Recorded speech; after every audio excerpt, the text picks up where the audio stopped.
যুক্তরাষ্ট্রের নবনির্বাচিত president Donald ট্রাম্পের দাবি, শেখ হাসিনা এখনো বাংলাদেশের প্রধানমন্ত্রী। গণঅভ্যুত্থানের মুখে আওয়ামী লীগ সরকার পতনের পর শেখ হাসিনাকে নিয়ে এমন মন্তব্য করেছেন ডোনাল্ড ট্রাম্প। এ নিয়ে কি বলছে আন্তর্জাতিক গণমাধ্যম, জানাচ্ছেন এস.আই. রাজ। গণঅভ্যুত্থানের মুখে শেখ হাসিনা গত 5 আগস্ট ভারতে যান। সেদিনই রাষ্ট্রপতি মোহাম্মদ শাহাবুদ্দিন চুপ্পু ও সেনাপ্রধান জেনারেল ওয়াকারুজ্জামান ঘোষণা দেন শেখ হাসিনা পদত্যাগ করেছেন। যদিও একথা মানুষ বিশ্বাস করেনি, তবে ঘটনার ডালপালা মেলতে থাকে শেখ হাসিনার পদত্যাগপত্র নিয়ে রাষ্ট্রপতির নতুন এক মন্তব্য করা নিয়ে। দেশের একটি জাতীয় দৈনিককে রাষ্ট্রপতি মোহাম্মদ শাহাবুদ্দিন চুপ্পু বলেন, শেখ হাসিনার পদত্যাগপত্রের কোনো দালিলিক প্রমাণ তার কাছে নেই। তবুও থেমে থাকেনি আলোচনা।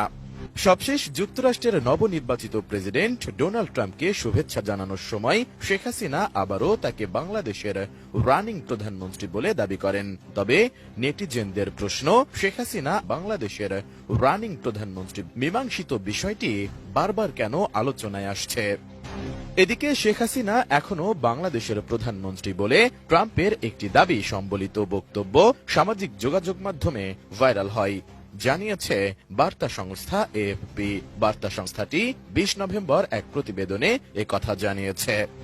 এএফপির প্রতিবেদনে আরো বলা হয়, বাংলাদেশের শাসক শেখ হাসিনার সরকারকে উৎখাতের কয়েক মাস পর সোশ্যাল মিডিয়ায় যুক্তরাষ্ট্রের নবনির্বাচিত প্রেসিডেন্ট ট্রাম্প পডকাস্ট সাক্ষাৎকারে বলেছেন, যেহেতু শেখ হাসিনা পদত্যাগ করেননি তাই তিনি এখনো বাংলাদেশের প্রধানমন্ত্রী। শেখ হাসিনার পদত্যাগপত্র দেখেননি বলে সম্প্রতি স্থানীয় একটি সংবাদ মাধ্যমকে বাংলাদেশের রাষ্ট্রপতি উল্লেখ করার পর শেখ হাসিনার পদত্যাগ অবৈধ হওয়ার ইস্যুটি সামনে আসে। ফেসবুকে গত 9 নভেম্বর বাংলা ভাষায় লেখা একটি পোস্টের কথা উল্লেখ করা হয়েছে এএফপির ওই প্রতিবেদনে। পোস্টে লেখা হয়েছে, বিবিডিকে দেওয়া এক সাক্ষাৎকারে ডোনাল্ড ট্রাম্প বলেছেন, শেখ হাসিনা এখনো বাংলাদেশের প্রধানমন্ত্রী বলে মনে করেন তিনি।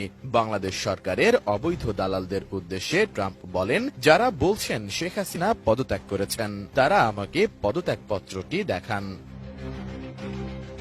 SI. রাউজ, desk report, ATN news.